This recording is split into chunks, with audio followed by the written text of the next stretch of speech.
Today's topic is also about breaking down one simple whether it is a medical myth or not. Medical myth मतलब कि सच में जो हम बोलते हैं, जो मार्केट में घूम रहा है इंफॉर्मेशन, उसमें कोई साइंटिफिक बेस है या सिर्फ वो एक मनगढ़ंत एक रैंडमाइज्ड किसी के साथ हुआ और उसने सोशल मीडिया पे बोल दिया and it got viral.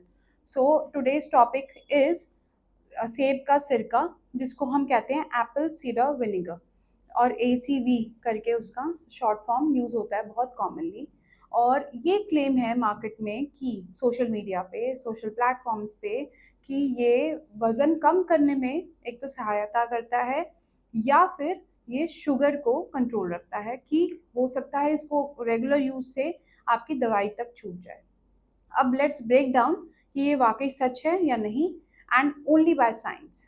I am not saying anything else, I am just going by science and logic. So first is कि क्या ये पेट की चर्बी कम करता है या नहीं. तो पेट की चर्बी के लिए हमें जो चाहिए वो चाहिए कैलोरीज का कम करना और एक्सरसाइज करना. ये दोनों का जो बैलेंस है वो आपकी कंप्लीट बॉडी के फैट लॉस में सहायता करता है. या तो आपने कैलोरीज कम खाई हैं या फिर आपने एक्सरसाइज ज़्यादा की है, और अगर इन दोनों का बैलेंस है, चल रहा है अच्छा, तो आपका वेट लॉस ज़रूर होगा. बट क्या एप्पल साइडर विनेगर करता है ये? तो एप्पल साइडर विनेगर में होता क्या है? उसमें होता है 5 से 7% एसिटिक एसिड. अब एसिटिक एसिड का फैट बर्निंग में कोई रोल नहीं है. कोई वो फैट सेल्स को नहीं काटता है, वो फैट को पिघलाने में मदद नहीं करता है.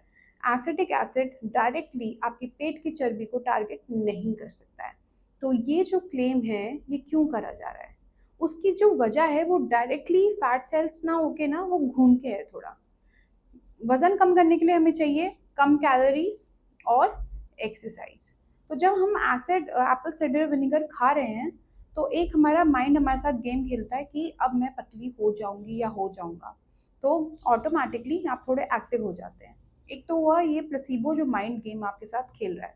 दूसरा, एसिड एप्पल साइडर विनेगर आपके पेट में जब जाता है, स्टमक में, वो खाली करने की जो क्षमता है ना, जो खाली करने का जो टाइम है, गैस्ट्रिक एम्प्टिंग है, जो पेट से इंटेस्टाइन तक की जो एम्प्टिंग है, मान लीजिए वो 20 मिनट है, तो वो 20 मिनट की जगह अब थोड़ी सी ज़्यादा हो जाती है. तो पेट में खाना रहता है, और खाना रहता है उस वजह से फुलनेस लगती है कि पेट भरा हुआ है. तो जो खाने की टेंडेंसी है ना बार बार, वो थोड़ी कम हो जाती है. अब जब कम खाना खाएंगे तो कैलोरीज कम होंगी, और वो कम कैलोरीज जो होती है वो वेट लॉस करती हैं. तो क्या Apple cider vinegar indirectly weight loss में इफेक्ट दे रहा है? तो हाँ जी, दे रहा है, पर सिर्फ उन लोगों के लिए जिनको भूख बहुत लगती है या खाने पे कंट्रोल नहीं है. तो वो थोड़ा सा एपेटाइट को कंट्रोल करता है, आपकी गैस्ट्रिक एम्प्टिंग को बढ़ाता है ताकि आपका पेट हमेशा भरा हुआ फील हो, और साथ में या that's all. So actually calorie deficit यहाँ से क्रिएट हो रही है. ये नहीं कि एसिटिक एसिड गया और उसने फैट के अंदर जाके बर्न किया या फिर all that. No, it's not happening like that. और जब आप पतले होंगे या वेट लॉस करेंगे तो आपके पूरे बॉडी से वेट लॉस होता है. ऐसा कोई टेक्निक नहीं है अनटिल अनलेस आप इन्वेजिव प्रोसीजर्स या क्रायोथेरेपी या बिल्कुल फोकस्ड लेजर्स या फोकस अल्ट्रासाउंड थेरेपी में जा रहे हैं कि सिर्फ पेट की चर्बी गायब हो गई और बाकी सब वैसे ही रह गया.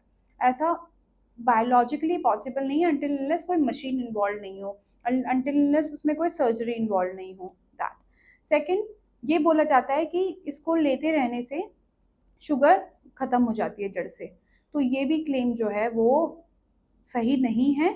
बट हाँ, इसमें हल्का जो सांस जो सच है वो ये है कि ACV जो है ना, आपका जो मील के बाद एकदम से शुगर जो स्पाइक करता है उसको कम करता है. मतलब शुगर जो बढ़ती है उसकी जो वैल्यू है वो थोड़ी कम बढ़ती है. तो शुगर कंट्रोल में ये ज़रूर काम आता है, पर ये शुगर की मेडिकेशंस को रिप्लेस कर दे इतना पावरफुल ही नहीं है. तो अगर मान लीजिए कोई इंसुलिन पे पेशेंट है या फिर कोई डायबिटीज़ का पेशेंट है जो कि सल्फोनिलूरिया लाइक ग्लिमिपेराइड, जिसको हम एमेरिल के नाम से भी जानते हैं, अगर इन पे है और उसको हाइपोग्लाइसीमिया की टेंडेंसी है और वो विनेगर ले ले ये वाला, तो फिर हो सकता है उसका शुगर थोड़ा और लो हो जाए. तो डायबिटीज़ में थोड़ा सा ध्यान से इसको लेना चाहिए, डिपेंडिंग कि आप दवाई कौन सी ले रहे हैं. अगर हाइपोग्लाइसीमिया के अटैक्स आपको आते रहे हैं या कभी भी आया है तो एसीवी को थोड़ा सा ध्यान से लें। पर हाँ, अगर आप वेट लॉस करना चाहते हैं तो उसके लिए खाना अगर आपको कम करना है तो ACV is a very good thing, उसके लिए ज़रूर लीजिए। पर इसको सिर्फ इसी के सहारे आगे वेट लॉस के लिए आप कोशिश करें वो नहीं कीजिए। Better is that you exercise, protein intake को अच्छा रखिए, साथ में एसीवी ज़रूर लीजिए। हाँ, और एक चीज़ और, इसको एक्सेसिव नहीं लेना है क्योंकि गैस्ट्रिक इरिटेशन करता है और हाँ, एसिड रिफ्लक्स भी करता है अगर लार्ज अमाउंट में लिया जाए। एक चीज़ और ध्यान रखनी है इसमें कि इसको आपको खा बिना पानी में मिलाए नहीं पीना है क्योंकि वो तो तेज़ाब का ही काम कर रहा है। सो हालांकि ये हम पी रहे हैं पर है तो एसिड ही ना, तो उसको आप हमेशा वाटर के साथ डाइल्यूट करके फिर ही पीना है इसको। So this is all about ACB. And इसका जो मिथ है, हाफ मिथ है, हाफ ट्रूथ है, थोड़ा घुमा के है जो सच है, वो डायरेक्ट सच नहीं है। वो फैट सेल्स को डायरेक्टली नहीं इफेक्ट करता है पर वो आपकी भूख